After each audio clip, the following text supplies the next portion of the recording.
An nisɔndiyalen bɛ aw bɛɛ lajɛlen fo ka aw walemadɔn maa maa sɔgɔlen bɛ an n'a nin wagati kofɔlen na télé radio ka taa se an ka page Facebook ma l'école en question dimanche donya nɔ ani nin wagati sera an bɛ ɲɔgɔn sɔrɔ plateau kan ka ɲɛfɔli kɛ Mali kalanko la gɛlɛya minnu bɛ a kɔnɔ fura bɛ se ka sɔrɔ cogo min na kalanko la o ye anw sigikun ye ka ɲɛmayaso fo sabula a kɔlɔsili bolila k'a fɔ jamana o jamana ni kulonna kalanko la jamana ka ɲɛta gɛlɛya bɛ don a la an ye wele bila maaw ma an ni minnu bɛna jɛ ka baro kɛ nin wagati kofɔlen na yanni o cɛ an bɛna kuma fɛn min kan sɔgɔmada in na o ye k'a fɔ n'i ye jateminɛ kɛ la école karamɔgɔ a jɔyɔrɔ kan ka kɛ jumɛn ye examen a labɛnko ɲuman o sɔrɔli la an bɛna kuma o de kan maa welelenw an ni minnu bɛna jɛ ka baro kɛ olu filɛ nin ye fɛn min ye maa gale ye o ye Jean de Dieu Wuju président de l'amicale des enseignants du Mali ale bɛ an bolokɔrɔ an ni a bɛna jɛ ka baro kɛ sɔgɔmada in na maa filanan o ye Mamadou Diallo Synergie tɔgɔ la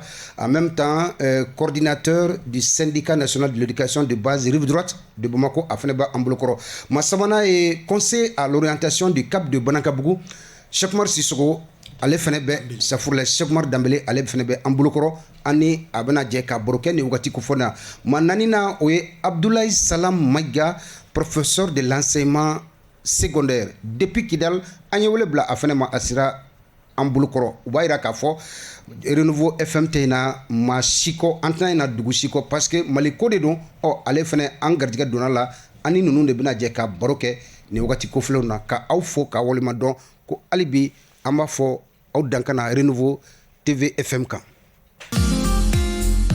an bɛ taa fɛn min ye Mamadou Diallo Synergie tɔgɔ la an ye wele bila ale fana ma a ka se kɛnɛ kan Diallo i ni sɔgɔma awa ni sɔgɔma denbaya bɛ di tɔndenw ka kɛnɛ baasi tɛ ɲinan kɔni an b'aw fo ka walemadɔn sabula basigi bɛ kalanko la ɲinan kosɛbɛ c'est ça k'aw fo sori n bɛ i yɛrɛ fo a diyara n ye n bɛ n baroko ɲɔgɔn tɔw bɛɛ lajɛlen fo n bɛ école karamɔgɔ bɛɛ fo ka daminɛ Kayi fo Kidal ka sababuya kɛ olu ka cɛsiri u ka wuli ka jɔ o de bɛ k'an se plateau nin kan bi n'i y'a mɛn examen école maître de don d'accord donc an b'u fo ok merci u bɛɛ foli kan mɛn maa sabanan o ye Cheikh Oumar Danbele conseiller à l'orientation au Cap de Banakabugu académie d'enseignement rive droite ɲɛmaayaso u ye u bolo sin ale la a ka se kɛnɛ kɔnɔ pour que faamuyali ka se k'a sɔrɔ la monsieur Danbele i ni sɔgɔma sori denbaya bɛ di an b'a basi tɛ an b'a an bɛ bɛɛ fo n b'a daminɛ ni initiateur yɛrɛ ye n'o ye amicale des enseignants du Mali parce que olu ka hukumu n'u ka cɛsiri kɔnɔna de la kosɛbɛ kosɛbɛ an bɛ yan bi donc foli belebeleba bɛ ɲɛsin olu ma au-delà de maintenant je salue tous les autres acteurs qui sont impliqués dans l'organisation des examens de tous les examens au Mali. Ok.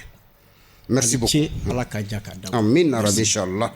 Ni kun ye Cheikh Oumar Danbele ale ka dantigɛlikanw filɛ an bɛ taa fɛn min ye Abdoulaye Salam Maïga professeur de l'enseignement secondaire depuis Kidal au lycée Ataher Agagali ni ma fili Ili de Kidal d'accord i b'an bolokɔrɔ a diyara n ye sabula yanni Kidal a ka jan kosɛbɛ mais Mali fan dɔ don an bɛ an bolo mɔnɔbɔ bɛɛ lajɛlen ma Kidalikaw ka kɛnɛ tɔgɔla Sherman Tola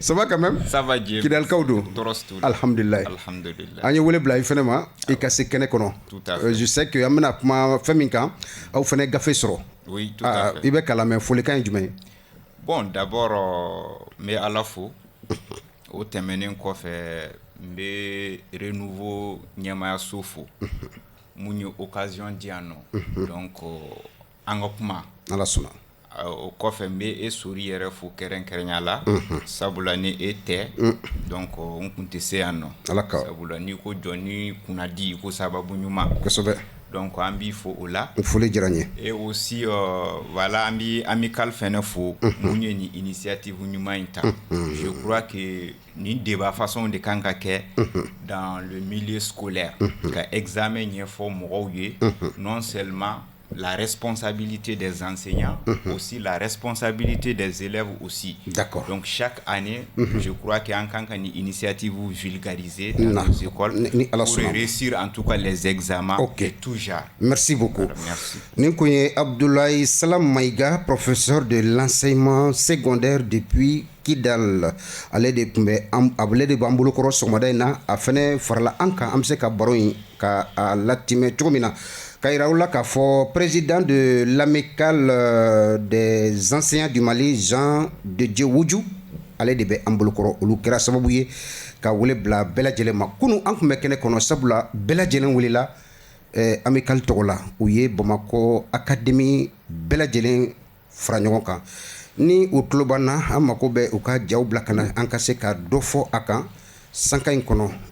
Ka yira k'a fɔ amicale des enseignants du Mali ou kuye wele bla Mali école karamɔgɔ bɛɛ lajɛlen kɛrɛnkɛrɛnyala Bamako académie d'enseignement rive droite et rive gauche ka ça c'est promoteur d'école ma kata c'est directeur d'école ma second cycle et lycée kata c'est directeur des études des écoles professionnelles ou bɛɛ lajɛlen kun wulila kunu kɛnɛ kɔnɔ ministre so fɛnɛ ale ma to ko sabula chef de cabinet kun bɛ kɛnɛ kɔnɔ e ka faamuya b'a la ka ɲɛfɔli a ka se ka kɛ école karamɔgɔw ye u ka nafa sɔrɔ a la gafe min n'a bilara sen kan a kɔnɔ kuma bɛɛ lajɛlen bɛɛ k'i ta tɔmɔ a kɔnɔna la kunu lajɛrɛ in kɛra lycée technique la fɛn min ye écoledenw yɛrɛ ye olu ma to kɔ salle belebele in n'o bɛ fɔ ma salle de l'indépendance du lycée technique a fara i b'a fɔ dakɔnɔɲi écoledenw ani maa bɛ k'a fɔ fɛn min ye Mali kalanko ye i da ka kan ka don a la u bɛɛ lajɛlen sira kɛnɛ kɔnɔ gafe in a kopi dira bɛɛ lajɛlen ma ka taa ka kalanso ɲinan kimɛliw a sariya a ye mun de fɔ gafe in kɔni ma caman y'a sɔrɔ o la amicale yɛrɛ a y'a ɲini k'a fɔ u kana kɛnɛ kɔnɔ ka ɲɛfɔli kɛ police de surveillance règlement des examens mun de b'a kɔnɔ an wele kun kun ye an bɛna an da don min na sanka in kɔnɔ faamuyali sɔrɔla la sabula gafe dira ne yɛrɛ fɛnɛ ma kɛnɛ kɔnɔ n ye suro bɛɛ lajɛlen kɛ ka min kalan pour que n ka se ka kɔnɔta faamuya o kun y'a dabɔ kun ye maa minnu n'olu garijɛgɛ ma kɛ a kɔnɔna la olu bɛna lamɛnni ni filɛli kɛ sanka in kɔnɔ o la o b'a to an bɛ don an ka kumaso kɔnɔ n'o ye président yɛrɛ ye Jean de Dieu Woudjou ale bɛ an bolokɔrɔ amicale tɔgɔ la Jean de Dieu Woudjou amicale des enseignants du Mali jɛkulu jumɛn nin y'a siɲɛ fɔlɔ ye nin kɛwale in aw ka ta ba la bɛɛ lajɛlen ko tare tare amicale jɛkulu jumɛn de don sori i ni ce ɲininkali in diyara n ye amicale des enseignants du Mali comme a tɔgɔ yɛrɛ b'a fɔ cogo min na école maître ka fara ɲɔgɔn kan don école maître ka fara ɲɔgɔn kan teriyalama o de amicale des enseignants du Mali o amicale a kɛra créé la cogo di école maître sigira an sigilen an bɛ ka ko caman mɛn niveau tɛ écoledenw na école maître yɛrɛ nin a bɛ tan donc an ko an tɛ se ka to k'an bolo da an sen kan ka to ten an ko an ka jɛkulu dɔ sigi k'a lajɛ an bɛ se ka min kɛ ka gouvernement dɛmɛ ka ni problème ninnu dɔ wuli ka bɔ yen o sigira ten maintenant activité ni conférence ni y'a sen fɔlɔ ye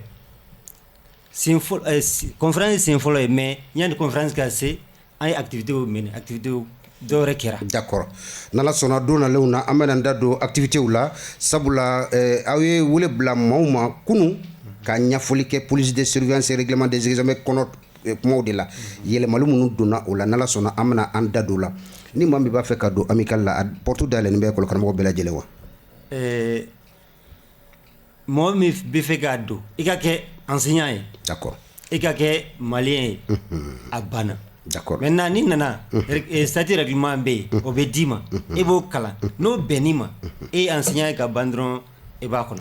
hakilina jumɛn de y'aw bila ka nin lajɛrɛ in sigi sen kan fɛn min ye police de surveillance des examens et règlement des examens police de surveillance ni règlement des examens ka maaw ka fɔ ɲɔgɔn kan ka ɲɛfɔli k'a kan hakilina jumɛn de y'aw bila la.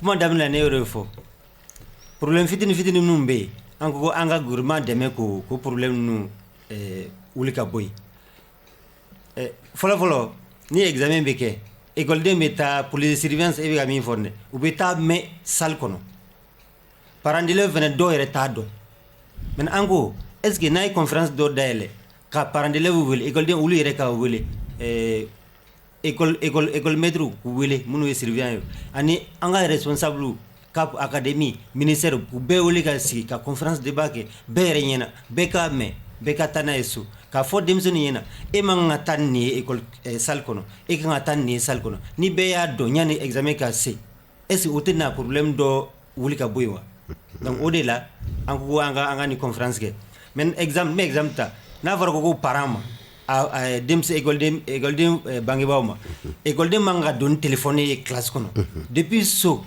versicole la ben depuis so nous bora kalama d'accord nous bora kalama ka fo école de manga tani téléphoner salle kono ne benga dem balika tana école na matana ko na tiduna d'accord donc on kamade on a ñona chamo o de yaw blaka la jere sigi 5 ans ka bela jelen wele tiɲa do Bamakɔ kɔni ka bon a kɛra Bamakɔ ye an b'a dɔn k'a fɔ ko Mali fantan naani bɛɛ lajɛlen na amical ta kɔfɛ minisiriso ani académie fana fɛɛrɛw sigi sen kan kunun minisiri a ka ciden tun bɛ kɛnɛ kɔnɔ ka taa se directrice fila mesdames Kone u bɛɛ lajɛlen tun bɛ kɛnɛ kɔnɔ kunun u fana kuma caman fɔ conférenciers Daba Traoré ni Samba Jakite u y'a kanu k'a fɔ an ka jigin ka na ka baara in jateminɛ k'a la fɛn min ye a kɔnɔnaw ye base la mun faamuyala ni ala sɔnna ni ala ma an ka jɔnya jɔ an na ko u yɛrɛ bɛ se kɛnɛ kɔnɔ bi kunɲɔgɔn ka ɲɛfɔli kɛ mais yan'u cɛ papier dira maaw ma aw yɛrɛ ye papier kalan a kɔnɔ kuma mun de faamuyali kɛra kɔnɔ Cheikh Umar Dambele an bɛ taa i fan fɛ e ye conseil à l'orientation Banangabugu CAP la aw ye papier sɔrɔ ne ko ɲinan i ye mun de faamuya police de surveillance et le règlement des examens i ye mun faamuya a kɔnɔ min kun tɛ kɔrɔma na danfara jumɛn b'u cɛ kura ni kɔrɔma i bɛ gɛrɛ micro la i ka ɲininkali diyara n ye an b'i fo et c'est l'occasion pour nous également administrateurs k'a essayer ka faamuyali caman di mɔgɔw ma i ka ɲininkali ko danfara jumɛn bɛ kura ni kɔrɔlen cɛ effectivement c'est il Africa comme début là. Autrefois c'était sous forme de note circulaire que le directeur national des examens et concours était le signateur et qui mettait à la disposition de différentes structures impliquées dans la gestion des examens. Mais cette année, nous avons vu qu'avec l'avènement de Madame la ministre, le ministre Krambe Sissa, allez Hakilna Kurata, Hakilna Nyemuni, notre circulaire a transformé sous forme de décision en y mettant des articles. Donc, à valeur juridique d'Odama, parce que la confort ni kokera ni kakanga kebe nyangita, mais il n'y avait pas d'article. Mais maintenant, valeur juridique de Bala, une fois que quelqu'un tombe, ni bina Philippe Konnala, et il y a des sanctions qui sont prévues, bien vrai que la sanction qu'on prévue. Mais si c'est en Bagourouba, là où il y a force de dire, police des examens, afin que Beka y approprie là, Kanyini Kadon, ou Kelenye. Flana, nous hakilina, je pense que ça cadre bien avec la politique éducative. Pourquoi? Parce que quand on a parce que quand on a eu la décision, quelque part vous allez lire dans la décision que il faut que nous faisions également une large diffusion de ces documents. En quoi faisant? Quand moi FFMB ne singa kanga don examen organisation na beki jorofa. Il ka donné ka kanga ni ne manganga ni ke ni ninke abisika kolojma la sire. Je pense que amitalo hakilina kuro me konnala o ni hadama dembe fenfen bala chesiri la ni ya afamuya akacha ala fe an kumbe femu ke korole ambe boko non et la nyunubi c'est ka sabati. D'accord. Amical Koni ale furi bo daba dala mais je sais que yani alika oluka laini che aw fene aw kakan ka papier c'est yoro la aw ye frais jumɛn tigɛ pour que merci akase ka sɔrɔ maaw fɛ. D'abord quand papier bolé Décapé, tous les structures impliquées dans la gestion des examens au Mali ont été convoquées par la directrice de notre académie au niveau de l'académie. Aussi. Et ils ont fait la lecture et commentaire de la police des examens. Dans le cas, il me semble que merci. Donc, il y a à fond, il y a une folie qui est. Il y a une folie qu'on fait. ka tila ka décapu bɛɛ bila tout structure mɔgɔ bɛɛ responsable bɛɛ jigi ka base la ni jigina mɔgɔ impliqué bɛ gestion des examens na i k'u bɛɛ wele aw ka sigi an ka décap quand il est venu je pense que ça a été fait à l'instar de tous les autres cap bɛɛ y'i ka mɔgɔ wele d'abord les conseillers pédagogiques an welela ka na sigira an ye hakili falen kɛ nin kan an bɛ se ka mun kɛ sisan pour que acteur fɛn fɛn impliqué bɛɛ bɛ se ka kunnafoni sɔrɔ cogo di on a fait des chronogrammes de an ye wagatiw sugandi acteur jumɛnw ka kan ka na nin wagatiw la jumɛn ka kan ka na ani jɔnw bɛ se ka kuma pour que k'u la faamuya o la an ye directeur d'école an y'u bɛɛ wele u nana an n'u de ye wagati gouvernement fara kɛnyɛrɛ tigilamɔgɔ kan oui au kɔfɛ on a convoqué les syndicats u ye an yɛrɛ ka kalanso ani minnu bɛ baara kɛ ɲɔgɔn fɛ n'anw yɛrɛ y'o dɔw ye olu fana nana après an ye CGSU fana wele puisque olu fana c'est la gestion de l'école en mode décentralisé donc olu fana wele an n'olu fana sigira ka hakili falen kɛ document in kelen k'a du bɛɛ ma k'a f'u ɲɛna n'aw taara aw ka école la ce que nous vous demandons à nous ka sigi ka fɔ kɛ les directeurs d'école a ye enseignants wele n'a eu enseignant wele a ɲɛfɔli k'u ɲɛna mais ça va pas occulter o tɛ syndicats ka côté bɔ a la dɛ parce que les syndicats aussi olu fana ka militants de don olu b'u ka militants u b'u ka responsables lamɛn ka tɛmɛ directeur d'école fana kan donc pour que fɛn ka kɛ fɛn sabatilen on a dit que après, ils peuvent organiser des rencontres également à l'intention des militants pour vulgariser la chose. D'accord. Donc, au barreau de Kera Kapou fait pour que Bela Djelen Kasse Kabo, Saria Mintalembenina, à Konokuma, Bekabo Akalama. Oui. Madou Diallo, il est d'embellir la main, Francan du même bibolo, Sabula, abe toujours dans le cadre de dispensing, et puis, absek a formé à Tchoumina, ou est syndicat, bon, au fene, ferre du même soro, ou ka barat takabulu la, kadam le ministre Soni Académie la, Fokata, c'est Kapouma, aurait papier ou soro, ou est mon familial soro à takabulu la, yani en cas de document reconnu. Aw ka fɛrɛw fana kɛra cogo di pour que militants ka se ka faamuyaliba sɔrɔ a kɔnɔ kuma la. Sori, merci beaucoup an b'i fo tuguni effectivement comme Cheikh y'a fɔ cogo min na a bɛ wagati dama bɔ a bɛ nin ka kalo kelen yɛrɛ bɔ académie directrice ye weleli bila bɛɛ ma syndicat structure tout mɔgɔ fɛn da bɛ examen ko la bɛɛ welela y compris les syndicats donc u ye papier nin d'an ma donc papier sɔrɔ ani bi cɛ an yɛrɛ ala de b'a dɔn an bɛ ka baara min kɛ n'an ka militants ye quoi donc a kɔni an yɛrɛ u ka amical o administration scolaire u bɛ ka baara min kɛ nous an y'a apprécié à sa juste valeur an y'a apprécié parce que kɔlɔlɔ fɛn fɛn bɛ u bɛ ka démarche min kɛ nin c'est pour que k'anw ka militants kisi kɔlɔlɔw ma quoi n'a ɲɛfɔra papier kɔnɔ k'u ka ɲɛfɔ sanction min bɛ yen pour que n'a fɔra k'u kana cu i kan mais n'a fɔra yan depuis a daminɛ i b'a dɔn k'a fɔ n'i taara nin problème i kan k'i kisi ka i yɛrɛ kisi nin ko ninnu ma quoi donc raison pour laquelle an kɔni an y'u ka papier nin apprécier kosɛbɛ parce que a b'an bɛɛ protéger de d'accord a b'an bɛɛ de protéger a b'a bɛɛ lajɛlen lakana a b'an bɛɛ lajɛlen de kana mɔgɔ si kana voilà parce que san tɔw la an b'a mɛn k'a fɔ ko nin problème ye nin maîtrise sɔrɔ a ye nin problème ye sɔrɔ a ye sɔrɔ donc ni papier bilara bolo kan a ka ca Ala fɛ n t'a fɔ k'a bɛ problème ban dɛ a t'a ban dɛ mais a bɛ dɔw b'a la d'accord o la sigi so sagotigi ala ye Abdul Salam Mayiga an bɛ taa i fanfɛla la n b'a dɔn k'a fɔ aw fana fɛ yen Kidal nin fɛɛrɛ kelenw bɛ sen kan mais yanni o cɛ an bɛ se ka mun sɔrɔ e bolo Somɔgɔ Sanbala académie d'enseignement de Kidal a fɛnɛ fɛɛrɛ min sigi sen kan pour que papier in ka sɔrɔ aw fɛ kalan ka se ka kɛ kimɛli ka se ka kɛ kɛko ɲuman na fɛɛrɛw tigɛlenw kɛra jumɛn ye. Ok, voilà, merci n b'i fo nin question in na. Hakɛto yanni i ka question jaabi ne ko année scolaire bɛ cogo di Kidal. Oui, bon, voilà, année scolaire, ça marche très bien à Kidal. Okay. Donc, il faut que Ango faut mourir. Parce que, dont là, Nico Mahamadro qui bo Kidal, ils sont étonnés. Bon, Angon bi Maoula Donia, officiellement, ministère Feneka don, qu'a faut enseignant bien non, Ambika Barake, Hal Noya Soro. dɔw sigilen don yɔrɔ wɛrɛ u ti ka baara kɛ donc maintenant u k'a dɔn k'a fɔ mɔgɔ dɔw bɛ yen nɔ donc i n'a fɔ ne ni ɲɔgɔnna caman donc voilà donc o yɔrɔw ka pɛrɛpɛrɛ latigɛ merci an kɔni an b'o kɛ jamana de kama c'est un sacerdoce. D'accord. Bon, en même temps aussi, il y a une égalité ko académie d'enseignement de Kidal. Ko aka joro kera ni fenga na vulgarisation. Voilà, vulgarisation. Bon, d'abord menga DAFO na togo Idrissa Koulibaly. Il est professeur de l'enseignement secondaire. OK. Voilà, général. Bon, et vous savez, comme toutes les autres académies, je crois que c'est la même approche.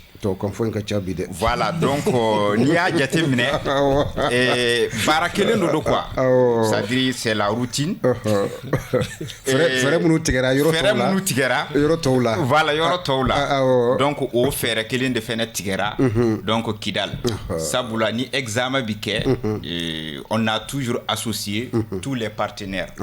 À commencer d'abord par le CGS, l'appui, voilà, et puis, vous savez, Kidal, cas spécial d'Obier, la sécurité, et ça c'est la CMA, il faut le dire, donc on peut bien impliqué, voilà ça, bien que c'est qui a responsabilité, donc finir sur l'examen là, donc vraiment, je crois que sur cette dynamique, ambi baraka kan kujugun en même temps aussi anti dans au drama amba la affiché dans les classes d'examen pour que mo école de un cadon ka fo fene ko kolol fem bien non ou ka bara e munye ou kanga munke ou mankanga munke voilà le jour de l'examen donc en beau au vulgarisation fene kono donc tout comme les autres académies quoi voilà merci obe haklisigi ko fo albi alaka lainini basigi lana Mali Coronféan Fanfé Krekrenia Kidal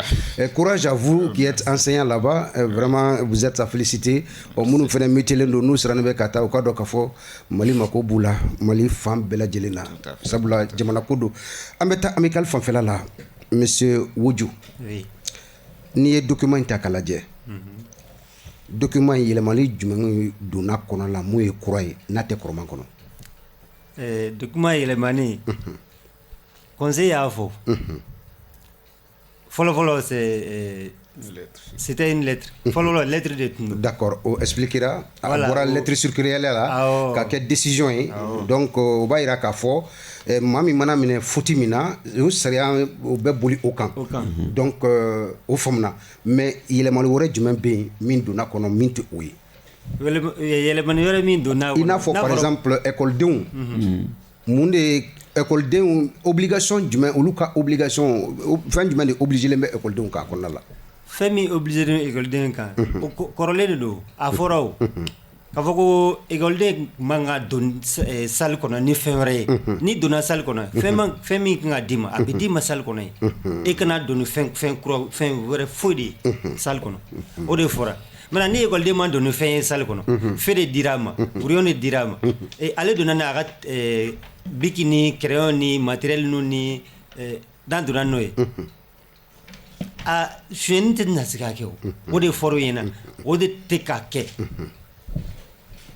yele mal min dona maintenant folo abe fo ateke ni mogo minana at ka foko ebe yangi ka foko ebe minega datugu o nyamaratinti maintenant 6 ans de mi boran la ni minena mais amo fam de salo kenyaba am bon mom soni école kramo do tara ka soro datuguna o datugula mais moi je o critique de ibe mak bra soro kan ah bon ou la blara ou la blara d'accord mais 6 ans otala disant otala ni minena ndron ere ba donc afako ebe nyagi siga wore ere de donc intervention kotala ebe takiri buna kunga kiri baka barake intervention foi d'accord monsieur Dambélé Ambeta et Fanfé ni jatemine kala mo jorole no ka fo nyina examen abena siri kusube ka sababu ke yelema chaman duna la munu ba to ka fo gelea bena akono a laben chugo la kren la dugumba kono école diun kan mundi wajibelembe ukan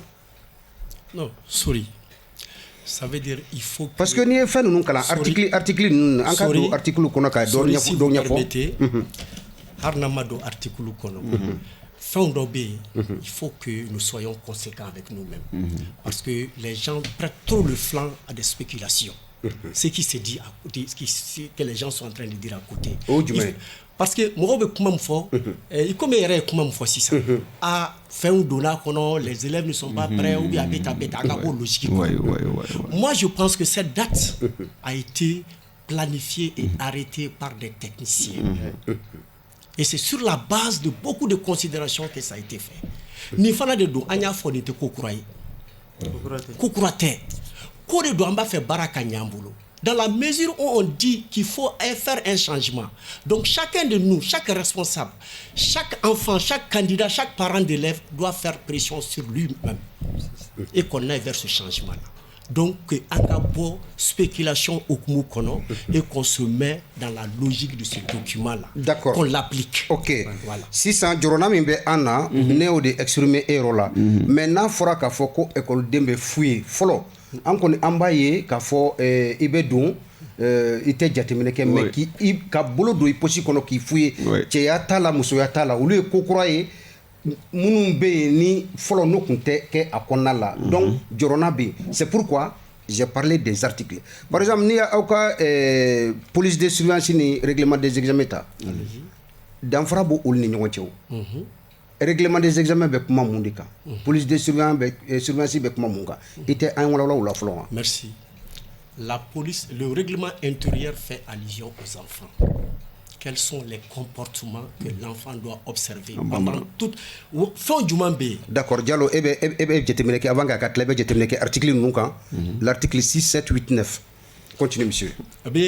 Au lieu d'un faux. D est candidat. Ni est candidat et ni fin du mois katakana. A forêt, ni est candidat, il n'a pas de carte d'identité. Ni n'a carte d'identité, il faut que la carte d'identité soit en cours de validité. Tu n'as pas carte d'identité, tu n'es pas candidat. Parce que c'est l'identifiant de l'enfant. D'accord, au 40. Au 40. Ni nana fana. On dit d'être là 30 minutes avant l'heure. Il faut être sur place 30 minutes avant l'heure. Au Ekelenye. Ni nana fana. Fichier de Bedi mais pas rempli. Ni a rempli. Si tu constates qu'il y a des anomalies là, tu as le droit de signaler. Ni a signalé, on va porter l'information au président du centre. Et en ce moment, on fait un rapport circonstancié qui va être remonté à qui des droits pour que correction doit porter. Ok. Mais au café fana, à Foriena, il n'y a qu'un, il n'y a manquant. Il n'y a fait du manquant. D'accord, Diallo. Non. Yani Anka continuer. Je crois qu'il y a deux formes article 6, 7, 8, 9 là. C'est ça. Aïe mon effort. Bon, article 6, comme chaque fois, nous seulement, mon de papier au calan. Oui, mais ni aounana, namauda do ala kanyo. Voilà, sinon, papier inte bebulu fene, on de aouna kouere, un boulot gelé, mon bakono, un rebolo de mounouye gelé, peut-être au boulot kokurate, mais un boulot kokurado, faut qu'à ouda do ala ka, voilà. Sur l'examen de l'eau, n'a fera qu'au concours, féminin ya marialenti quand. Ibi sobola école a yiralen be école na yani ga do examen sali yere kono ibi ga fembe de labe ni ga nga jimi be jimi ni ga nga ta nyegena ibi ta nyegena ni kangi ga furata ibi ga furata ni kanga bigiti bolo ibi ga bigi nyini ni big crayon ti bolo ibi ga crayon nyini mais ikana a yamaralen te école ma ka fo i donner sali kono i ga fo kibe botuni kibe ti ga furata ibe boy bita nyegena iba kala ma nyegena takan ndo ye mais Diallo nyegena takan ko ni abe soro ka soro ikala inite mais ika disposition ta folé do kika oui mais ni kono bo tuna mo kandu frobe wulawa par kono boli mana tuika hein ou les cas exceptionnels ou les cas min manchaire sinon en yo fena famio ay oui école nga stratégie de ou bena surveillant fait monsieur mbeta nyegena wasoro uni do de benen do kan u ye brouillon do bla nyegen kono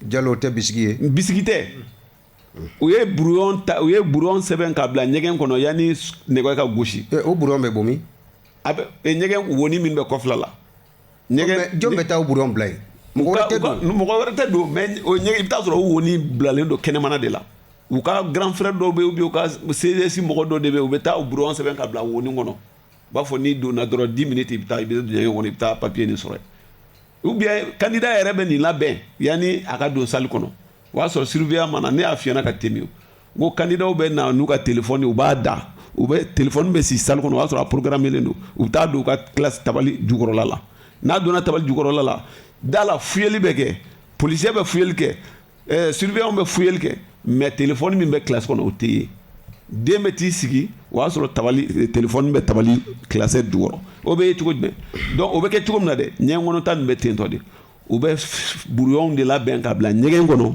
yanni u ka surveillant yɛrɛ ka na donc ni surveillant nana sisan n'u donna ni contrôle kɛra 10 minutes n'u ye sujet ye sisan 10 minutes après u bɛ wuli ka na permission demander surveillant surveillant dɔw bɛ tugu kɔ fo ɲɛgɛn na ɲɛgɛn da la u bɛ jɔ yen parce que ni i tɛna se ka don a ka ɲɛgɛn kɔnɔ donc à la porte le surveillant u b'i jɔ da la yen maintenant den nana a ka ɲɛgɛn na ta min kama dɛ a nana ka brouillon de ta a bɛ brouillon ta k'o sɔri ka bɔ k'a kɛ komi a ye ɲɛgɛn na taga kɛ a bɛ sɔrɔ ka segin ka na surveillant bɛ tugu a nɔfɛ a bɛ don salle kɔnɔ dɔrɔn a b'a ka brouillon nin bɔ donc forcément an ka o kan ka fɛ o fɛnw seko t'o la quoi i y'a faamuya donc an kɔni comme Cheikh y'a fɔ cogo min na bɛɛ k'i jɔyɔrɔ fa mais solution tɛ ekɔliden dɔw ka comportement na quoi d'accord solution t'a la ok i y'a kɛ cogo cogo bi n'ala sɔnna fɛɛrɛ minnu sigilen filɛ sen kan nin ye ne b'a dɔn nin fɛɛrɛ ninnu ka gɛlɛn kosɛbɛ Abdoulaye Salam Maïga ekɔlidenw ɲina sariya serila kosɛbɛ an ka fɔ a cogo la sabula ko ni ko kura ni yɛlɛmali donna kɔnɔna la maaw tɛ min dɔn an b'a fɔ ko nin ye ko kura ye donc nin ka gɛlɛn e yɛrɛ bolo i ye mun faamuya a kɔnɔ mun wajibiyalen bɛ ekɔliden kan a man kan ka kɛ règlement des examens police de surveillance kura in décision kura in na bon sori ne b'i ka kuma dɔ la tilen fɔlɔ a la tilen kan sigi kun ko c'est à dire fɛn mun kɛra ko k'a gɛlɛyara comme l'ont dit mes prédécesseurs minnu ye kuma ta ɲɛ u ye mun fɔ effectivement ko kura tɛ quoi en vérité seulement i b'a dɔn problème dɔ de bi Mali la an t'o dɔn o de la an jɔrɔ problème dɔ de bi Mali la souvent quand tu essayes k'a fɔ k'i bi baara kɛ a kan ka kɛ cogoya mun na donc mɔgɔ dɔw bi affolé a ti diya mɔgɔ dɔw ye il faut appeler le chat par son nom c'est clair on ne peut pas être aujourd'hui sélectif ok à travers le monde n'o y'a sɔrɔ an ka kalan ti ba la est-ce que o facteur fɔlɔ ye facteur filanan ye jumɛn ye moi je pense que n'i y'a ye comme l'a dit M. Dambélé on a donné une visée juridique à cette décision d'ailleurs que je considère comme une loi parce que donc avec là qu'a écrit donc journal officiel là donc moi je la considère comme une loi et ce que les gens oublient aussi nous sommes en train d'aller vers une globalisation sous-régionale du baccalauréat sinon des examens donc à travers une simple lettre circulaire an tɛ se k'a fɔ ko bon k'an bɛ taa ni o dynamique dɔrɔn ye donc il faut que an ka loi dɔ ta mun b'a permettre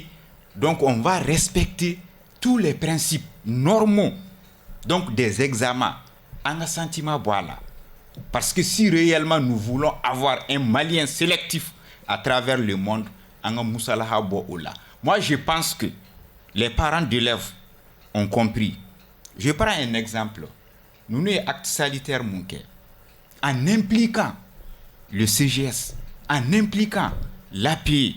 Donc moi je pense que même les élèves, je pense, ayam yere impliquera. Donc déjà, ma femme qui responsabilité bala, be impliquer l'endroit. Honnêtement, sorry, moi je ne vois pas de problème.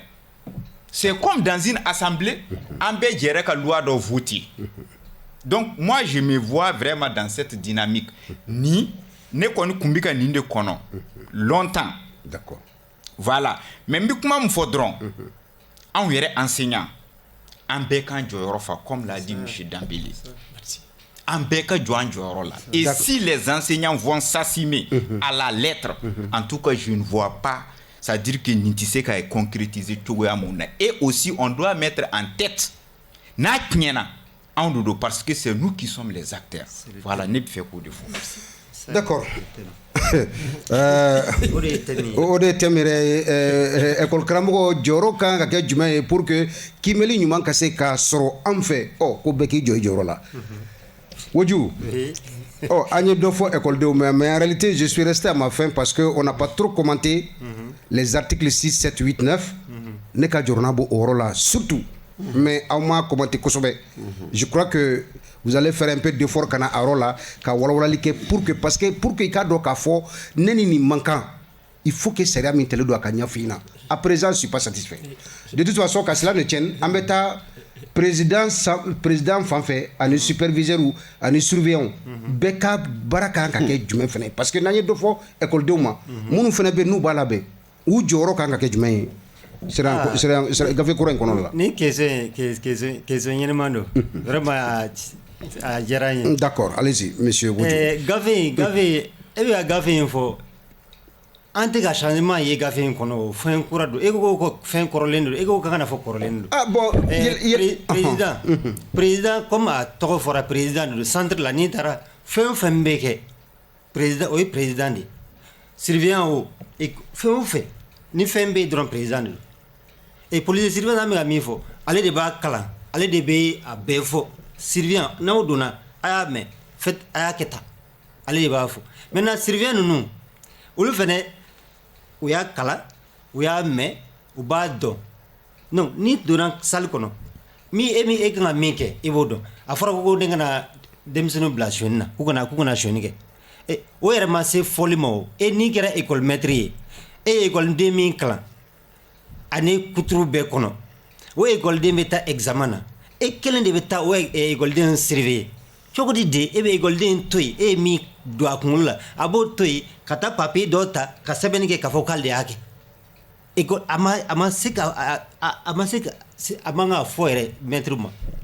kelen école président ninnu fana ye maître de ye maître don u kɛra président ye maintenant ni président ni maître ma kan kelen fɔ ka loi ka police de surveillance in suit parents d'élèves ninnu parents d'élèves dɔ ye promoteur d'école ye parents d'élèves dɔ ye écoleden fa ye donc olu de bɛ wagati dɔ kɛra yan olu de bɛ wari cotiser k'a di président ma k'a fɔ ko président ma a ye juru yoba o caman kɛra ka tɛmɛ an surveillant oui mais amical baara dɔw fɛnɛ aw ye baara min daminɛ a cɛ ka ɲi mais aw bɛ ɲina fɛn dɔ fɛnɛ kɔ an ye kibaruya sɔrɔ ka an tɛgɛ sigi a preuve kan k'a fɔ kapu dɔw bɛ yen olu bɛ école privée dɔw fara ɲɔgɔn kan k'o kɛ centre kelen ye est ce que aw ka sɛgɛsɛgɛliw bɔra nin fɛnɛ kan parce que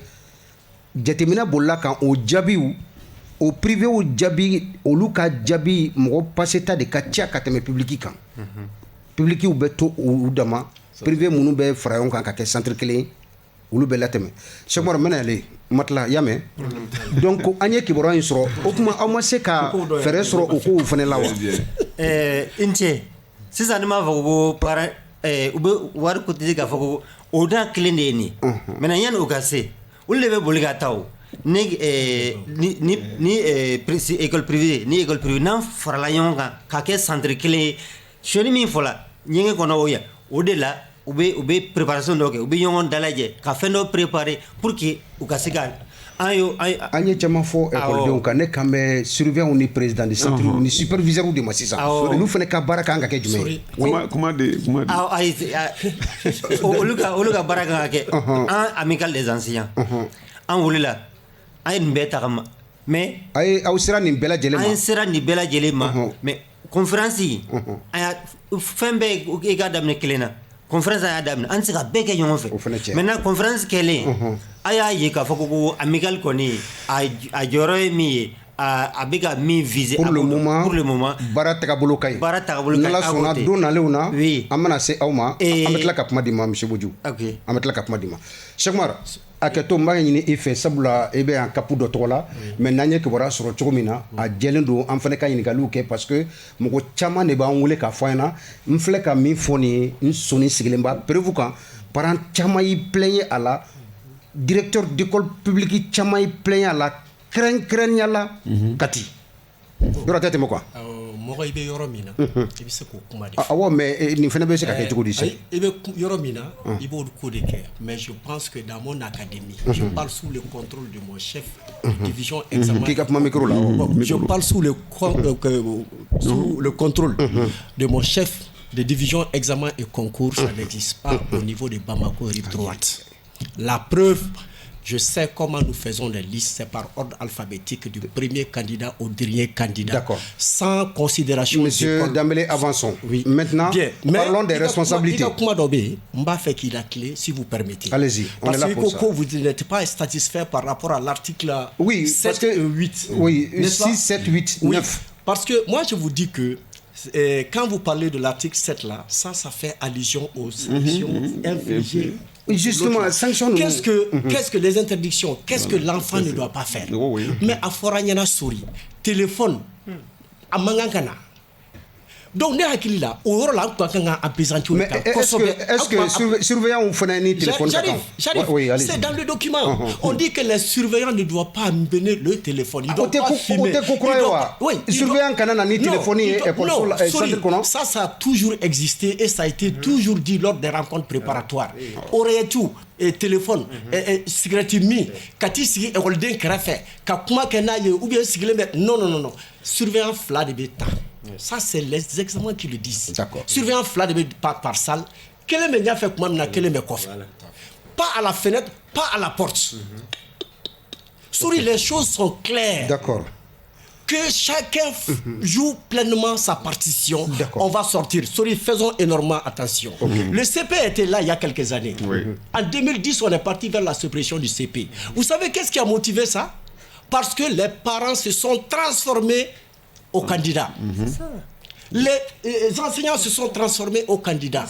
C'est l'enseignant qui traitait les sujets à la place. Mais si nous ne prenons pas garde, on va défouiller, on va tout là, là-bas, on va fermer, on va mettre bagila. Quel est l'examen qu'on va faire au Mali? Faisons attention. D'accord. Ça sont raisons. Ok. Koray Afomna Diallo, on va tailler fa neko. Femi la kanat ki la moui. Gafe inkonona la. Ou ka baraka an ka ke jumaide. Bon, comme avec la faute, sécurité. Ah, d'accord. Sécurité. On a compté de ka lakana ke centre konana a kofe ani a konana.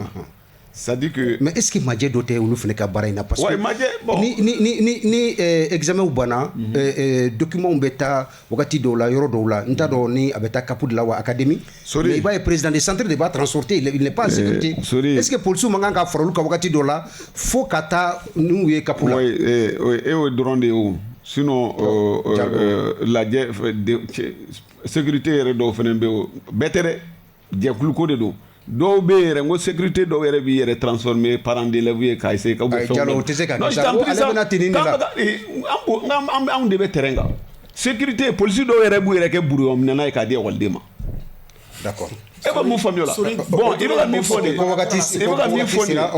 mi fondé effectivement ni examen ni candidat au be bora ça normalement police ou kan ga to centre kono de faut ka mettre be ka bo président de centre n'a qu'à mettre Bekabo. Mais président en plus de cela, si Ukanga Tougou, Ukanga est président de centre accompagné à bonne destination. Faut qu'attacher parce que copie Mimboubolo. D'accord, Diallo wakati sera. Mais à Gatouani qui fait Diallo, il va ni wakati sera droit à Mango. Voilà il boka bodoka do. Ah débat dans le flèche débat Diallo de la. Mais à Gatouani qui fait sorry. Makala ban quelques secondes parce que wakati sera kaba. Mais à Gatouani qui a fait comment il a bêtisé ka kaba. C'est vraiment intéressant et je crois que dans les jours à venir Antna Danima, ça vous la défaut na c'est Sony, bagi abuna gren, bete Tony examen to be ko fait kumakan laban quelques secondes parce que wakati sele kumakan laban d'abord menga proviseur fo d'accord na to akli agwo ko walen kana ina encore ko Draman ko voilà mbi Draman ko ate fene fo donc ale fene avec émission kada ko sobe émission kada wa encore ke nyene man fene en même temps aussi mi fait ka kuma même profiter ka kuma do fo ni bi jena wakati de sera oui mais dans quelques minutes tu sais quelques secondes voilà allez-y ça mi fait ka mufi ɲɛna dɔrɔn u k'a dɔn k'a fɔ ministre mais j'informe madame la ministre a n'a ka secrétaire général donc u k'a dɔn k'a fɔ enseignant bi Kidal hali n'a ka dɔgɔn donc maa dɔw carrière ka taa fo fɛnɛ ka fɔ parce que n'i ye mɔgɔ dɔw ɲininka ministère la ko enseignant tɛ yen nɔ o kuma in tɛ tiɲɛ ye dɛ à tous les ordres donc enseignant bi yen nɔ du premier cycle au lycée donc fo fɛnɛ ka fɔ c'est très bien donc voilà j'ai profité de l'occasion pour faire voilà merci ton cri de guerre est entendu amical Alanche renouveau vraiment on vous remercie amical et vous aussi qui êtes là merci beaucoup now amical for le président le parrain Ali Touré chef de division vie scolaire, il a tout fait, merci à lui. Les deux directrices, vraiment merci les marraines des académies. Maintenant, Mousso Manu, Mousso Anga, Amical Mousso, Mounou Reddi, j'ai vu vraiment des Amazones de l'Amical, merci. D'accord. Odma wele le mandat ya anta tout wakati bolo de sa fait le mandat o jumay wele le mandat aba donc ne dagla ibna gelea mi soro no ya ne mena wele le mandat aya damne ambe mo wele aya anteme azamano ko ne amano donc fini 600 émission te danima donre kuma be di awma ambeta merci beaucoup. OK, moi benga directeur de l'académie faut vraiment en aller j'ai vu que en termes de communication fait chama be kala d'accord OK benga directeur de Capu fana faut vraiment aller fana au niveau du Cap il est en train de mouiller le magot pour booster maintenant et directeur il est Douti Koulibaly merci mais nga CDPEC fana faut parce que sans lui tout ce que nous sommes en train de faire en termes d'organisation des examens Atenake d'accord vraiment sorry je salue tous les autres conseillers à l'orientation de Bamako rive droite merci beaucoup sorry nega folie beta dron égal kramoko de mamine be wilika jola examen do d'accord koni police de surveillance kalanen kofe an kana mɛn k'a fɔ ko mɔgɔ binna u ka piège kɔnɔ bɛɛ ka se kɛ i minɛ cogo la an kana mɛn k'a fɔ mɔgɔ minɛna ko i ye fɛn traité ka di école ma ou bien i minɛna k'i datugu an tulo tana do ye syndicat tɔgɔ la an t'a fɛ k'o de mɛn quoi d'accord merci merci Diallo nin bɛ dan sigi émission na ni wagati kofɔlen na wagati min sugantira ka di an ma ɲɛmaso fɛ wagati nana cogo ka yira u la k'a fɔ amical kun ye amical des enseignants du Mali u kun ye lajɛrɛ dɔ kɛ ka wele bila bɛɛ lajɛlen ma Bamakɔ i ka faamuya b'a la police de surveillance ka tila maa bɛɛ lajɛlen cɛ pour que sariya minnu bɛ yen ni a bɛ ta ka ko ka examen labɛn a kɔnɔ kun o ka se k'a faamuya a dira bɛɛ lajɛlen ma kunu lycée technique la an bɛ amical amazone ka taa se a ɲɛmaaw n'a parrainw bɛɛ lajɛlen ma k'u fo u ka kɛwale la n'Ala sɔnna don nalenw na Daba Traoré ka taa se Samba Jakite ma chef de division des examens et concours des deux académies n'Ala sɔnna u bɛna plateau in kan ka ɲɛfɔli caman kɛ police de surveillance ni règlement des examens kan an kun bɛ ka kuma école karamɔgɔ jɔyɔrɔ kan ka kɛ jumɛn ye examen a labɛn ko ɲuman na o de kun ye kuma kun ye nin wagati kofɔlenw na ma welele kun ye Jean de Dieu Wodju président de l'amicale des enseignants du Mali ale kun b'an bolokɔrɔ ka taa se Abdul Salam Maïga professeur de l'enseignement secondaire depuis Kidal ale fana kun bɛ an bolokɔrɔ ka Kidal ka bɛɛ lajɛlen fo mama sɔgɔlen bɛ an na nin wagati in na Cheikh Oumar Dambélé conseil à l'orientation du Cap de Bonankabougou Mamadou Diallo synergie togola ale fana kun bɛ an bolokɔrɔ coordinateur du syndicat national de l'éducation de base rive droite ale fana kun bɛ an bolokɔrɔ synergie tɔnden don aw tulo garijɛgɛ kɛra ninnu de ye ni wagati kofɔlenw na minnu sera ka bilasirali kan kɛ réalisation na Bouakar Dambélé Papus ale bɛ Vincent Togo bɛ radio la Bouakar Jara Bad ale bɛ régie la sanka in kɔnɔ an bɛ Jibril Kone fo yan fo IFM de Ɲono